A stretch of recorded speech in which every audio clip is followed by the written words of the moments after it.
Es viernes 27 de marzo de 2026, amigos, muy buenos días. Estamos cerrando una semana más. Como siempre es un gusto acompañarlos. Momento de retomar las noticias de la comunidad. Valerie, ¿cómo estás? Muy bien, Carlos, amigos, muy buenos días. Así es, arrancamos entonces con la información y queremos revisar cómo se encuentra Guayaquil a esta hora de la mañana. Vamos a ver cómo quedó 24 horas el puerto principal cerca de la avenida Benjamín Rosales, esto a la altura de la terminal terrestre Jaime Roldós Aguilera, y el movimiento que se da a esta hora de la mañana. Todo fluye, no veo ningún trancón, eso es bueno, pese a que estamos en la franja de la hora pico, pero igual nunca se confíe. Salga con tiempo, planifique su recorrido. Hay varios cierres viales a propósito de trabajos en toda la ciudad, así que planifíquelo para que de esta manera no tenga mayores inconvenientes. Linda postal, sin duda, de cómo se mueve el puerto principal a esta hora de la mañana, con un cielo nublado, no hay sol todavía, pero igual el calor siempre está presente, así que a estar siempre preparados para él. Empezamos con el desarrollo de la información. Una serie de operativos en Isla Mocolí y en la vía principal de San Borondón se ejecutó en las últimas horas. Sí, la Agencia de Tránsito, Movilidad y Vigilancia del Cantón y la Policía Nacional reportan 41 intervenciones en la última semana.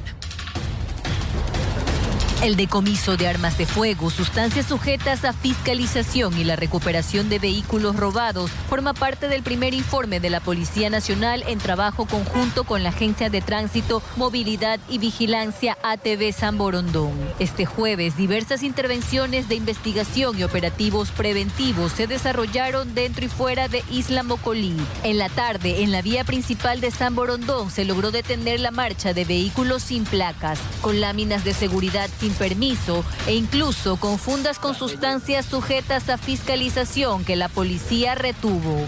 La ciudadanía se mostró admirada ante el incremento de estos controles. Hemos encontrado armas blancas, hemos también encontrado armas de fuego, y eso es lo que ya está dándose como resultado aquí en el sector. Sí, nosotros tenemos la colaboración de las urbanizaciones y ellos también están prestos a colaborarnos a nosotros para poder intensificar las operaciones policiales.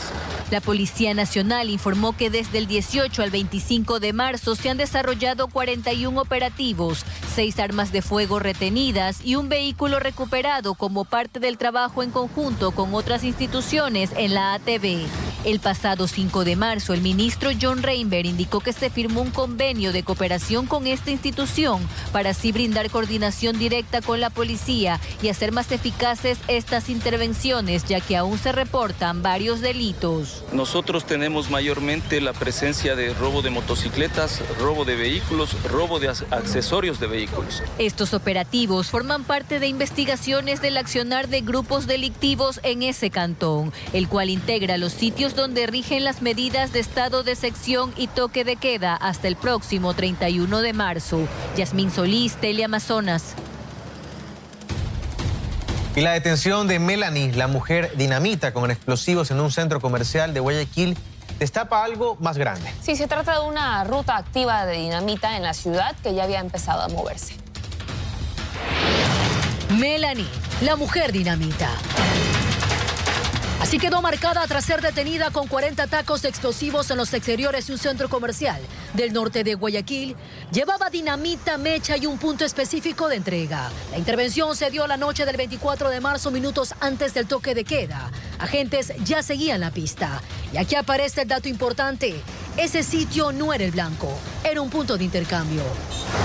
Horas después, en La Prosperina, la policía encuentra otros 14 cartuchos de alto poder con características similares. Es decir, el mismo tipo de explosivo ya había sido movido. Y es que Melanie no estaba empezando la operación. Ya habría entregado una primera carga, la misma que ahora empieza a aparecer en otros sectores. Fue inteligencia policial la que permitió anticiparse, interceptar a la mujer dinamita y evitar que estos explosivos lleguen a su destino. Pero la alerta sigue encendida. Ahora las investigaciones apuntan a la ruta y es ahí donde entra el circuito criminal.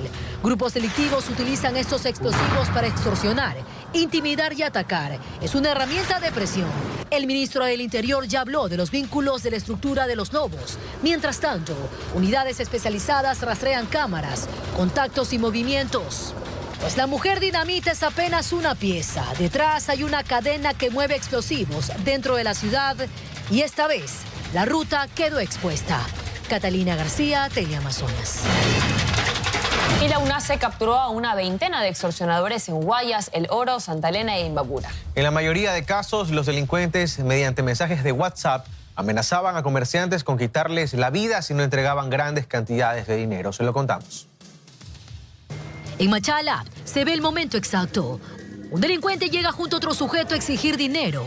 No imaginaban que ya estaban siendo seguidos. La policía les venía pisando los talones y en cuestión de segundos, todo se les termina.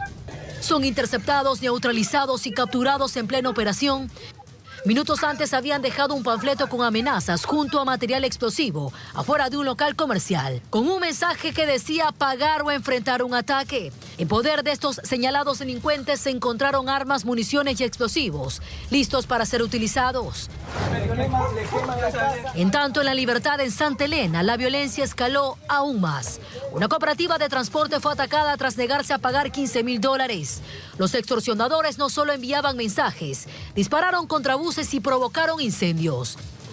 Tras semanas de seguimiento, la UNACE logró ubicar y capturar a 3 implicados, quienes están detrás de las amenazas y atentados. Mientras tanto, en Ibarra, estos son los momentos del allanamiento por parte de los agentes de la UNACE de la Policía Nacional, en la casa donde se escondían delincuentes que estaban extorsionando a una ciudadana. El operativo permitió capturar a 4 personas, todos con antecedentes penales por el mismo delito. Extorsión, amenazas, explosivos y ataques directos. Así continúan operando esas estructuras en el país. Y aunque la policía logre capturas en flagrancia, la presión sigue en las calles, donde negarse a pagar puede costar la vida. Catalina García, Teleamazonas.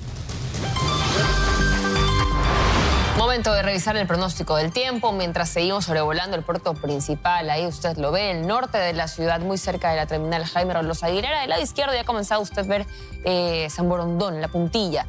Vemos a continuación pues, un cielo nublado, que ha sido la constante en esta jornada de viernes, con una temperatura que igual se va incrementando. Estamos ya en los 26 grados centígrados. Seguramente llegaremos a la cúspide a partir del mediodía, así que atención con aquello. Por el momento no se registran lluvias, también ha sido esa la tónica en estos últimos días. ¿Será que ya estamos entrando a la etapa de transición para dejar el periodo lluvioso? Vamos a ver. Ojalá que sí.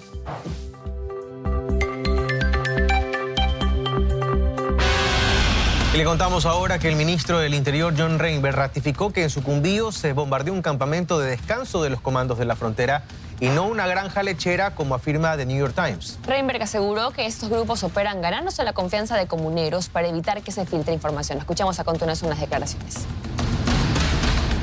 Estos grupos de comandos de la frontera y otros grupos más buscan justamente llegar no a disparar en la zona, sino más bien a ser las personas queridas del lugar, por así decirlo, para que ellos tengan un lugar donde puedan estar sin que el lugar alrededor vaya, primero, a vender información de quiénes son las personas que se encuentran en el campamento y más allá, qué tipos de operaciones o de acciones se están cometiendo en esos lugares. Fuerzas Armadas sacó lo que encontró en el lugar y hay armamentos tipo fusil y yo no creo que el ganadero necesite eso para proteger a las vaquitas. No. Son armas de grueso calibre, son armas que hoy están siendo periciadas, donde vamos a saber ya con los sistemas que tenemos, inclusive cuántas veces se ha utilizado y en qué se ha utilizado esos armamentos. Y a propósito, en un contexto de impases con el gobierno de Donald Trump, el medio de New York Times publicó reportajes críticos sobre las operaciones conjuntas entre Estados Unidos y Ecuador. En efecto, las fricciones datan de hace más de una década, marcadas por descalificaciones de ambos lados.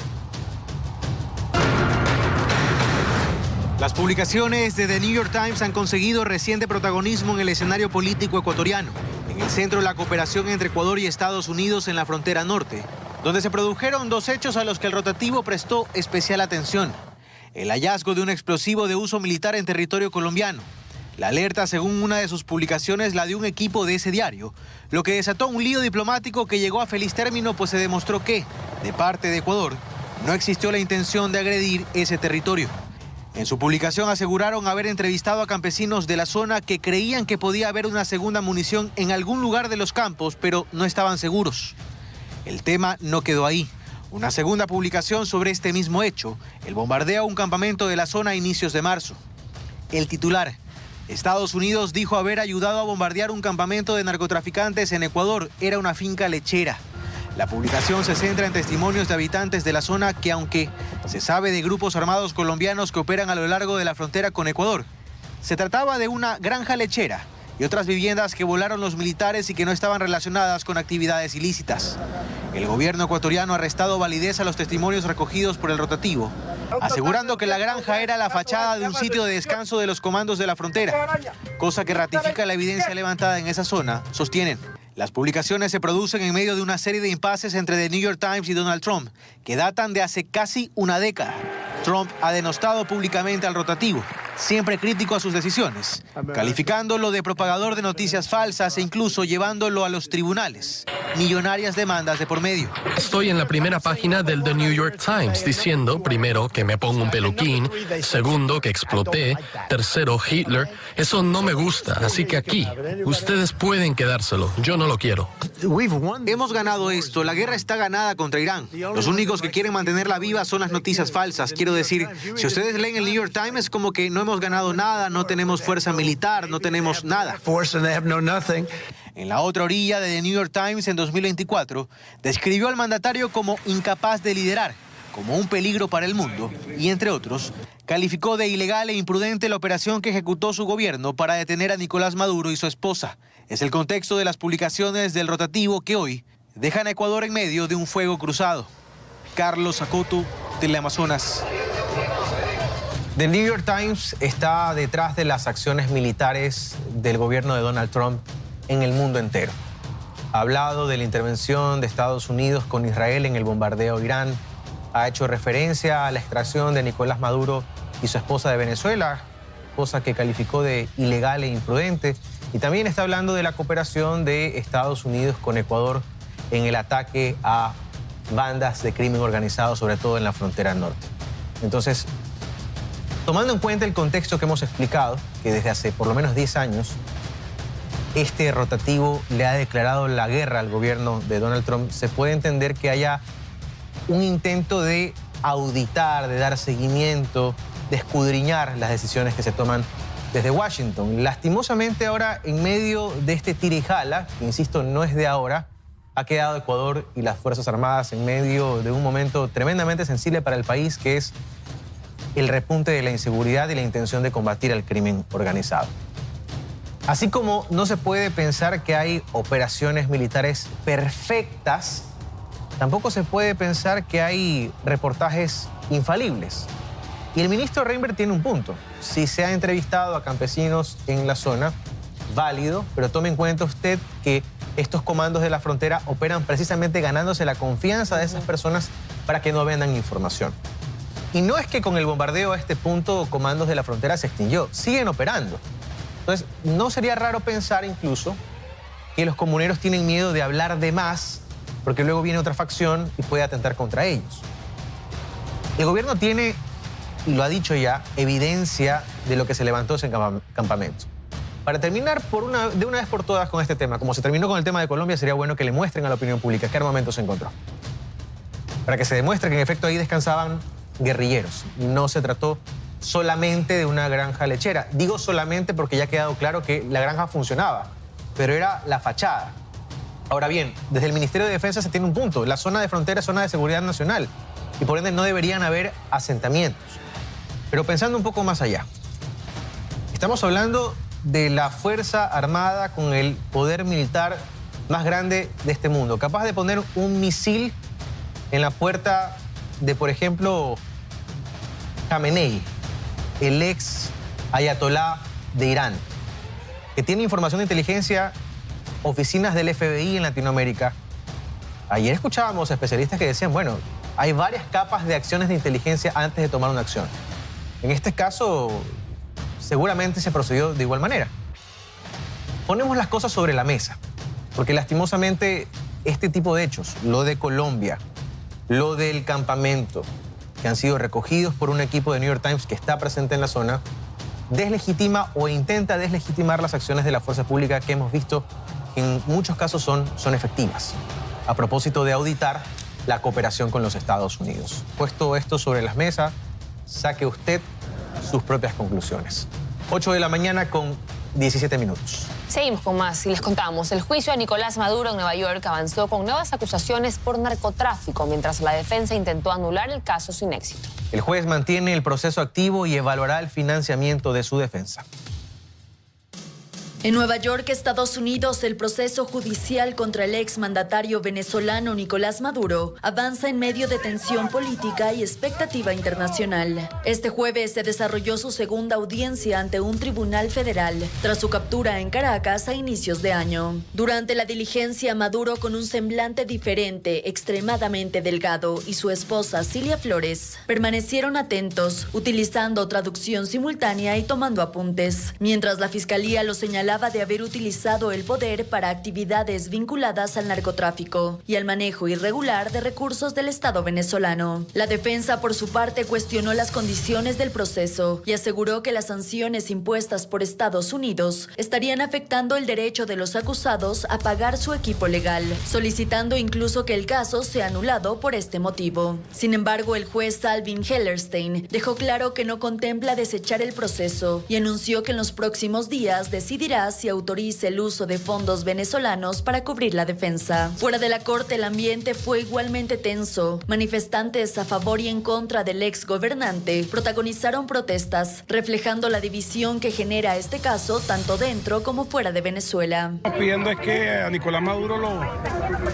lo enjuicien y que acabemos con esa pesadilla por 27 años. Hay una justicia divina y bueno, él es el que todo lo puede y así fue y aquí está. Estamos aquí porque estamos en contra de que se atropelle la voluntad del pueblo venezolano. Poco después, el presidente estadounidense Donald Trump declaró que el derrocado presidente de Venezuela enfrentará otros cargos judiciales más adelante. Supongo que tendrá un juicio justo, pero me imagino que vendrán otros juicios. Realmente lo han demandado solo por una fracción de las cosas que ha hecho. Se van a presentar otros casos, como probablemente saben. Las declaraciones de Trump aumentan la presión sobre Maduro, quien enfrenta múltiples acusaciones, mientras el proceso judicial continúa desarrollándose bajo la mirada de la comunidad internacional. Por ahora, la justicia estadounidense mantiene el caso en marcha, en un escenario que podría marcar un precedente en la política regional y en la lucha contra el crimen transnacional. Estefanía Vaca, Teleamazonas. Vamos a exteriores, 8 de la mañana con 20 minutos. Varias muertes violentas se registraron en distintos sectores de Guayaquil horas antes del toque de queda. Hacemos contacto a esta hora con Paula Kun, quien además tiene información de la captura de 2 peligrosos cabecillas. Adelante, Paula, te escuchamos.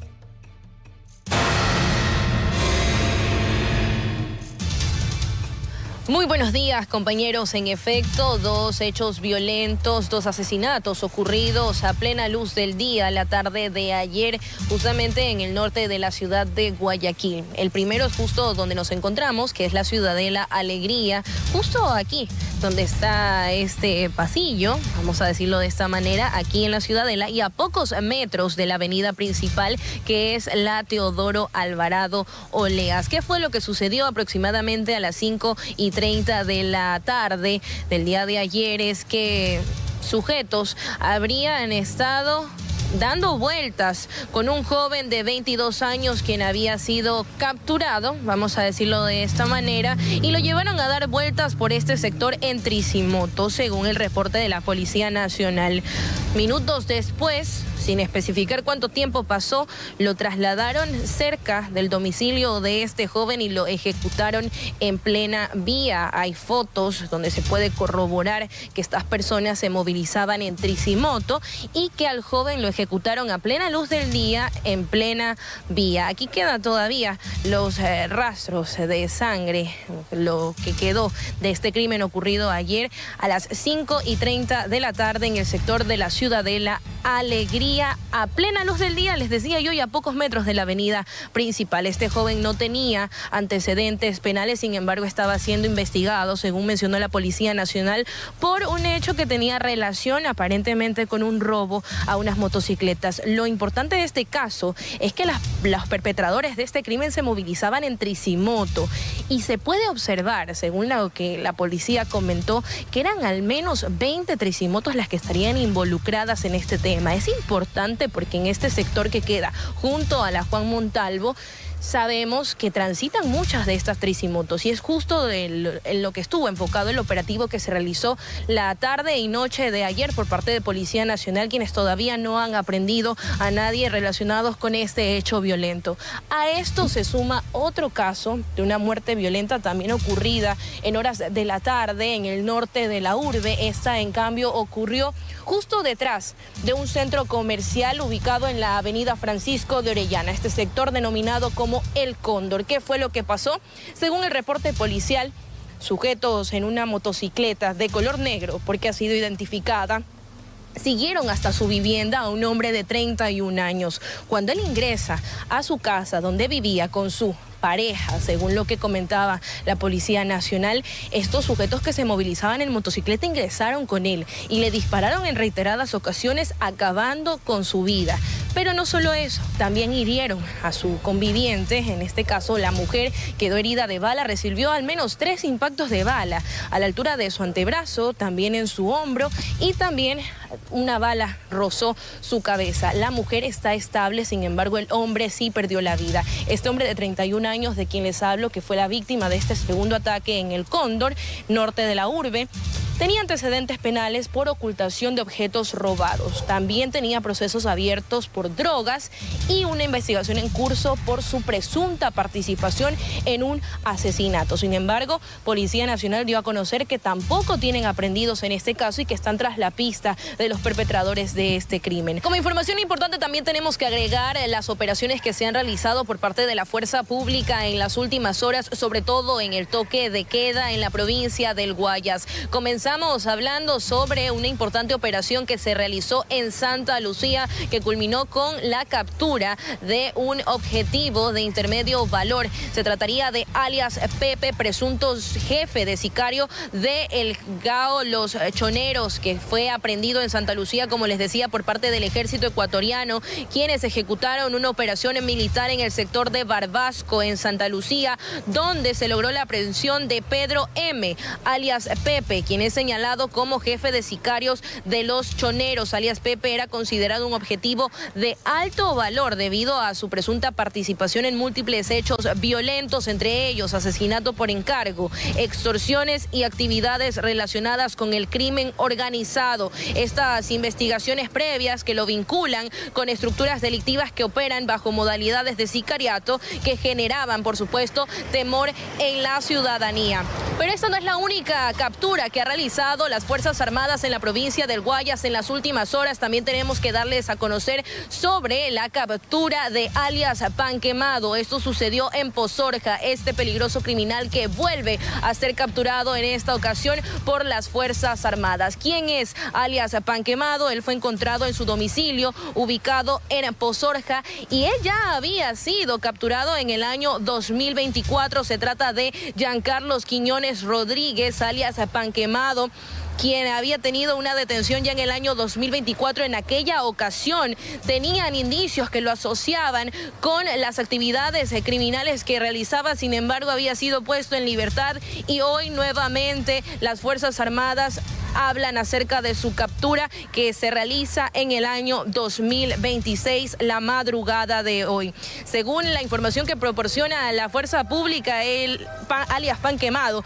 sería miembro de la organización criminal Los Lobos y se dedica principalmente a realizar extorsiones en el barrio Quito, que es así como se llama el barrio. Esta persona, alias Pan Quemado, fue encontrado en su domicilio y ustedes justamente están viendo en pantalla los indicios que lo asocian con las actividades delictivas que él se dedicaba a hacer. Entre lo encontrado habían varios indicios de balas. Él también tenía dentro de su domicilio armas de fuego y se puede observar que tenía gran cantidad de droga lista para ser expendida, que también había intentado ocultar hasta dentro de un retrete. Tenía una especie de hueco como para encaletar algunas de estas pruebas que encontraron las Fuerzas Armadas y estas dos personas han sido puestas ante la autoridad competente para que continúen con su proceso legal.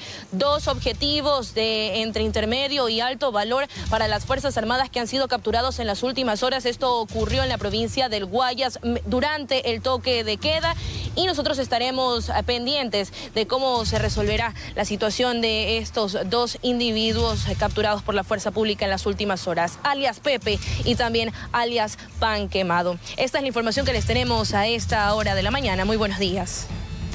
Gracias, Paula. Buenos días. Importantes operaciones. Y a propósito, preste atención a esto. El toque de queda terminará a las 5 de la mañana del próximo martes 31 de marzo, con lo que esa noche los locales podrán abrir con normalidad. Sí, atención entonces. La medida no se extenderá, así lo dijo el ministro del Interior, John Reinberg. Escuchemos. ¿El 31 martes va a ser el último día de toque de queda? El último toque de queda es el 30 a las 5 de la mañana, es cuando termina el toque de queda. O sea, la noche del 31 ya no hay toque de queda. Ya no hay toque de queda. Listo, pueden abrir los negocios entonces en esas 4 provincias. No se va a extender. No se va a extender. Bien, momento de una pausa, amigos, pero al volver, vamos a hacer contacto hasta ahora con Ever Moreira, quien sigue de cerca la problemática de la basura acumulada en varios puntos de Durán. Vamos con tu avance, Ever. Buenos días. Hola, ¿qué tal? Nosotros seguimos recorriendo varias calles del Cantón Durán y lastimosamente el panorama es el mismo. Acumulación de basura en las calles debido a que el servicio de recolección no se ha cumplido. Nosotros más adelante le ampliamos la información sobre esta problemática. Estaremos pendientes y también tras semanas de apagones que afectaron a toda la provincia, Santa Elena busca dejar atrás la crisis eléctrica. Camila Guevara nos tiene un avance. Adelante, Camila, te escuchamos. La península se prepara para el feriado de Semana Santa con incertidumbre por la inestabilidad del servicio del agua y la energía. 8 de la mañana con 31 minutos. Estamos de vuelta con más información. Gracias por seguir con nosotros. A una semana del feriado de Semana Santa, queremos saber cómo va a enfrentar la provincia de Santa Elena la crisis de energía que ha sufrido durante varios días por el daño de un transformador. Por ello hacemos contacto a esta hora con Camila Guevara. Ella se encuentra justamente en Salinas para ver cómo se alisa el sector hotelero y los restaurantes. Adelante, compañera, te escuchamos.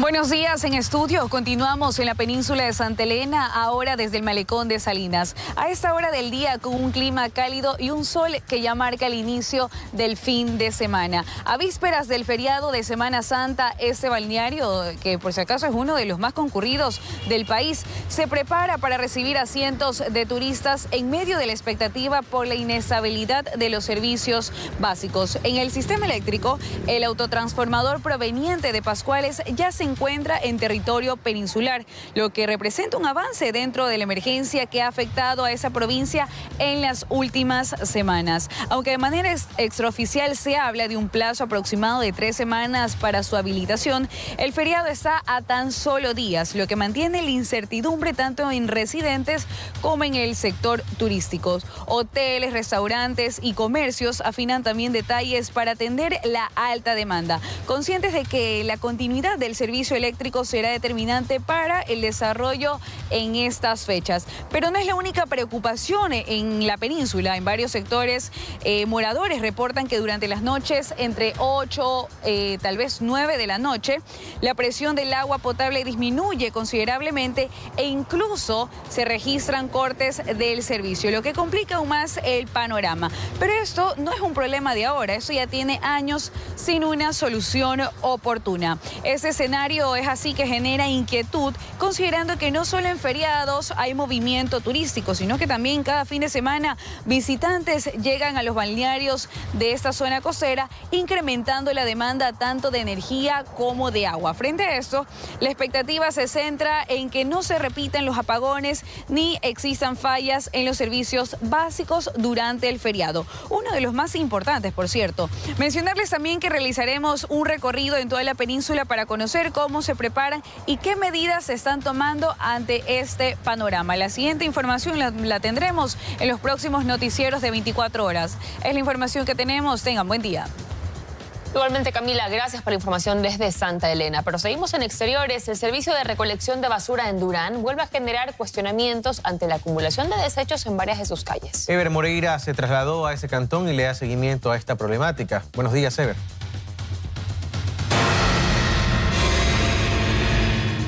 En efecto, la problemática persiste lastimosamente aquí en el Cantón Durán. Nosotros nos hemos trasladado a otra calle, justamente a la avenida Jaime Roldós Aguilera, otra de las principales vías urbanas de esta localidad de la provincia del Guayas. Vemos gran cantidad de basura, créame, en cada esquina, cada 100 metros, y es lamentable porque todo esto pone en evidencia que el municipio no ha podido resolver la coyuntura actual, que hablamos del toque de queda, debido a que en horas de las 11 de la noche hasta las 5 de la mañana no está haciendo el recorrido el carro recolector como tal. Recordemos que aquí es un consorcio, Durán Limpio, el que está pues con el servicio de recolección de basura a través de una concesión, y es una empresa privada, ¿no? Que el municipio debería de alguna otra forma pues decir, bueno, resolvamos poniendo más unidades, aumentando el personal, pero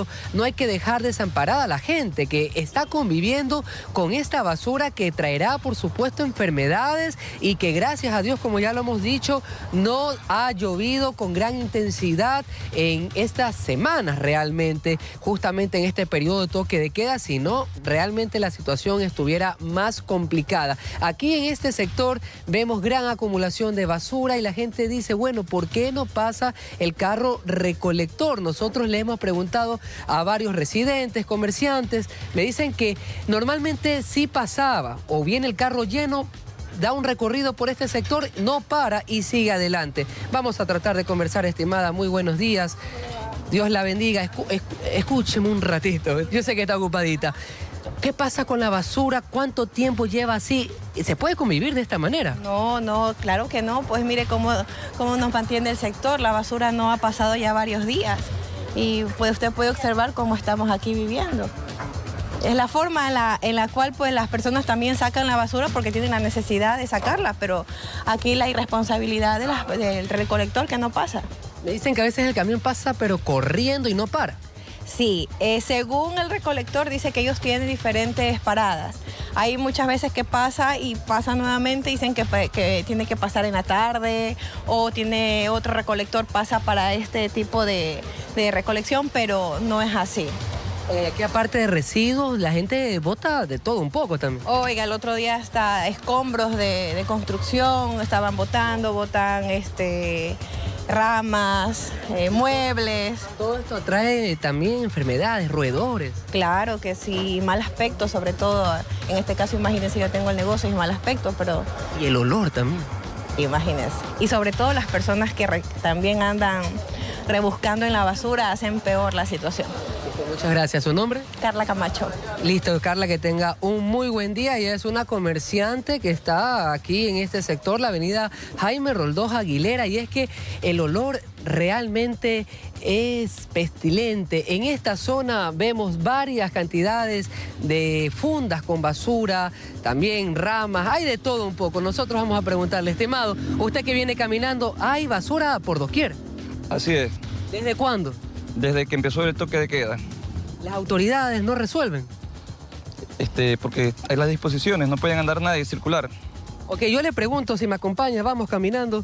Oiga, pero el toque de queda es en la noche, pero ¿y en el día? ¿Por qué no está pasando el carro recolector al parecer? Porque no hay quien ponga orden aquí en este cantón. Listo. Muchísimas gracias. Oiga, el olor, qué manera. Nosotros estamos unos segundos aquí, es insoportable. Aquí hay bastantes comercios, lugares que ofrecen desayuno. Imagínense la gente, muchos ya hasta se desaniman de venir a este sector por el olor que persiste aquí en la zona. El llamado de atención una vez más a las autoridades para que puedan solucionar este inconveniente. Aquí en el Cantón Durán esperemos las cosas puedan mejorar en los siguientes días. Es el reporte que tenemos. Ustedes continúan con muchas más noticias en estudio. Muy buenos días. Gracias, Ever. Y seguimos viendo las montañas de basura. Siguen pasando los minutos, siguen pasando las horas y el panorama sigue siendo el mismo. Estamos a 4 días, ya se acaba el toque de queda, pero la situación nunca se solucionó. La gente hasta hoy sigue esperando a que se pueda reorganizar la flota de camiones de basura para las horas que sí están disponibles, pese a que hay un dictamen de la Corte Constitucional. Pero en todo caso, ¿qué pasa en el resto del día? ¿Cómo no pueden organizarse? ¿Cómo no pueden dividirse para suplir el recorrido en las otras horas? Breve, solamente por si a veces se pierden los papeles, pero las autoridades del municipio de Durán, así como las autoridades del municipio de Guayaquil, están para velar los intereses de la gente. Hay empresas privadas a las que se les ha entregado a través de una concesión el servicio de recolección de basura que tienen que responder por no haber logrado organizarse en estos días de toque de queda. Es un servicio que se paga, que le cuesta a la ciudad, entiéndase, a la gente, no a los políticos, no a los partidos, a la gente que no está recibiendo ese servicio. Entonces, ¿qué van a hacer sus representantes para velar por los intereses de la gente? Y hago hincapié en aquello porque a veces parece que se confunden las cosas y salen los funcionarios a defender a los consorcios, a la empresa privada. Y uno dice, bueno, la gente no votó por la empresa privada, votó por su representante en el municipio, en el Consejo Cantonal, para que defienda esos intereses que hoy se están viendo afectados. 8 de la mañana con 40 minutos. Seguimos con más, les contamos. Sin recibir el pedido de una nueva licencia por parte de Aquiles Álvarez, el Consejo Municipal ratificó a Tatiana Coronel como alcaldesa subrogante. Su designación fue cuestionada mientras se habla de pedidos de remoción. Continuamos con el punto. Señorita vicealcaldesa, solicito... Así, con un atropellado pedido en el cambio del orden del día y con cerca de 5 horas antes de que culmine la licencia pedida por el alcalde de la ciudad, Aquiles Álvarez, inició la sesión del Consejo Municipal número 163. La moción fue elevada por el concejal Arturo Escala, que pidió que se incluya como parte del punto 2.2 del orden del día la ratificación en la subrogación de Tatiana Coronel, y con esto se abrió el debate. Lo que vamos a hacer ahorita es sencillamente darle una licencia para abrir todas las posibilidades. Yo sí me quiero permitir, señores concejales, en este punto polémico, pedir a todos ustedes que se suspenda el punto número 2.2, porque yo creo que deberíamos informarnos mejor, especialmente del abogado del Estado. ¿Cuánto tiempo tendría que durar, según este análisis jurídico, la subrogación de la señorita Tatiana Coronel? De lo que el procedimiento establecido en el COTAD para la remoción del cargo tenga que durar. Y tras un debate que duró cerca de 2 horas, vino la votación. La misma que fue mayoritaria, pero no unánime, pues las concejales Ana Choes y Soledad Diab se abstuvieron, mientras que Cintia García votó en contra. Tomado la decisión, es mi responsabilidad, entonces, seguir subrogando al alcalde de Guayaquil. Pero para algunos ediles esta decisión del Consejo Municipal no llega sin contexto. En medio de la difícil situación jurídica que atraviesa el alcalde de la ciudad, Aquiles Álvarez, hasta las 5 de la tarde de este jueves 26 de marzo no llegó una solicitud de ampliación de licencia, lo que ya representaría para algunos concejales el inicio de nuevas acciones. Pusieron a un alcalde de hecho, más no de derecho. Y al tercer día de incumplimiento de funciones, pues ya estamos hablando que el alcalde que está en prisión preventiva ya no tiene cómo justificar y cualquier ciudadano puede iniciar un proceso de remoción.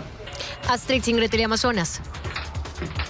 Y 2 bandas de extorsionadores fueron capturadas en Guayaquil. Una pertenecería al grupo delictivo Freddy Krueger, que secuestró a un médico en el centro. La otra sería de los Chone Killers, quienes atacaron en una farmacia ubicada en la 12 y Seda Lana. Unos $8,000 pedían 6 antisociales por liberar a un médico que fue secuestrado en el centro de Guayaquil. Estos sujetos llamaron a su familia, los extorsionaron con mensajes de voz, videos, para obligarlos a pagar este monto. Familiares y allegados lograron pagar $5,000 y consiguieron su libertad. Sin embargo, esto no quedó allí. Luego de una serie de investigaciones en Durán y en el sector de La Chala, se logró capturar a 6 personas que serían parte de esta organización vinculada a delitos de secuestro y extorsión. Habían secuestrado a un médico y se comunican con su madre a exigirle una cierta cantidad de dinero. Policía Nacional de Ecuador continuó con las investigaciones pertinentes. La investigación previa estaba aperturada, pudiendo el día de hoy, 26 de marzo, específicamente en el distrito Durán, en el sector del Recreo primera y segunda etapa, así como en el distrito sur, en el sector de La Chala y 4 de noviembre, a realizar en estos 3 sectores 6 allanamientos. En estos operativos de la UNACE y unidades de inteligencia también se logró capturar a 5 personas vinculadas al delito de extorsión en la farmacia de las calles 12 y Seda Lana en el suburbio de Guayaquil. A la aprehensión de 4 personas y un menor aislado. De estos, 3 poseen antecedentes por asesinato, robo, tráfico de sustancias sujetas a fiscalización y tenencia de armas no autorizadas. En este caso, se ha podido aprender también una moto que ya se establece en la ruta técnica que tuvo la participación, igual prendas de vestir como elementos asociativos al delito. En videos que los antisociales tenían en sus celulares se pueden ver cómo se amedrentaba a esta farmacia y a otros negocios de esa zona para presionarlos a cancelar estos montos que iban desde los $2,000 a $4,000 por negocio. Estas 11 personas fueron llevadas la tarde de este jueves al cuartel Modelo para realizar las diligencias para las respectivas audiencias. Personal de la policía espera que Fiscalía y los jueces puedan mantener a estos antisociales alejados de las calles para así evitar temor y el perjuicio económico a la ciudadanía. Yasmín Solís, Teleamazonas. Estamos de regreso con más información. Les contamos, decenas de personas acuden desde tempranas horas a los centros de revisión del ATM para realizar trámites que permanecieron suspendidos por varias semanas. Esta situación se originó debido a que el sistema de la ANT estaba fuera de servicio. Así amaneció el centro de revisión vehicular, ubicado en un tramo de la avenida Narcisa de Jesús este jueves, con decenas de personas que desde tempranas horas acudieron para realizar diferentes trámites que durante varias semanas permanecieron deshabilitados debido a la suspensión temporal del sistema de la ANT. Y es que entre los servicios más solicitados se encuentra la transferencia de dominio o cambio de propietario, donde varios ciudadanos esperaban con paciencia su turno, con documentos en mano y con la expectativa de finalmente completar este proceso que había quedado pendiente. Hacer un cambio de propietario. En eso estamos esperando el turno nomás para que nos atiendan. No pudieron hacer cambio de propietario por el tema que estaba fuera de línea. Claro, pues estaba fuera de servicio, usted sabe cómo estuvo esto a nivel nacional y ya ahora ya dieron paso a hacer esos trámites y ya por eso se acercó a hacer eso ya de una vez. Sin embargo, algunas personas nos mencionaron que presentaron algunos inconvenientes en trámites como la obtención del certificado único vehicular, ya que uno de los conductores manifestó que pese a haber realizado el pago correspondiente, este aún no se reflejaba en el sistema. No refleja en el certificado único vehicular, no me sale el 2026, me sale 2025 nomás. Ahora le toca esperar. Eso es lo que me dice. Actualmente los servicios que ya se encuentran nuevamente habilitados son transferencias de dominio, bloqueo y desbloqueo de vehículo, certificado vehicular, duplicado de matrícula y cambio de características de vehículos. Asimismo, la ATM informó que los conductores cuyos vehículos terminan en dígito 1 podrán realizar la revisión vehicular durante todo el mes de marzo, sin recargos ni multas, facilitando así la regularización de este proceso. Ricardo Cruzati, Teleamazonas.